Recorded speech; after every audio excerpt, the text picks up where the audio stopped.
Plate Motion Unit, Lesson 2.1, Considering What's Underneath Earth's Plates. Activity 4, Word Relationships. Here's what your student screen looks like for this part of the lesson.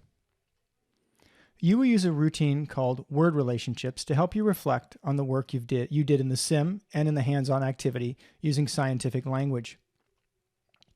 You will use these words to create sentences that answer questions about how these parts of Earth work together in order to explain this to visitors at the Museum of West Namibia.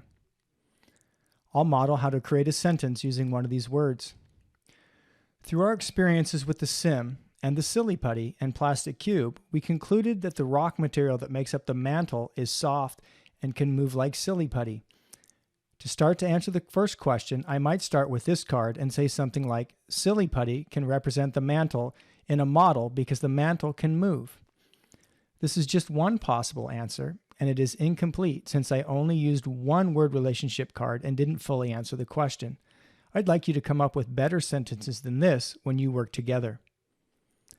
Word relationships routine. Make sentences.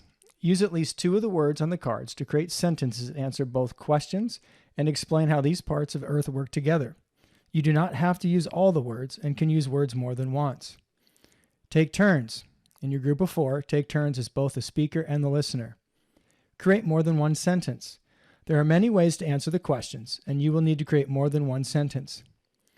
Words include mantle, outer layer, plate, plate boundary. The most important part of the activity is discussing your ideas with a partner.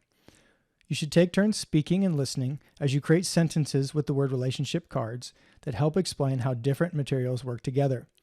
It can be helpful to jot down ideas as well as first drafts of sentences. You can use scratch paper for this purpose. Students, create sentences. You may work with digital partners if you have them. After reviewing these terms, how would you answer our investigation question? How do earth plates move? Students, notice the importance of the mantle's ductility. If the mantle were not a soft solid, the plates would not move on top of it. Key concept. Earth's plates move on top of a soft, solid layer of rock called the mantle. End of activity. Be sure to complete all your student work in Amplify for this activity before moving on.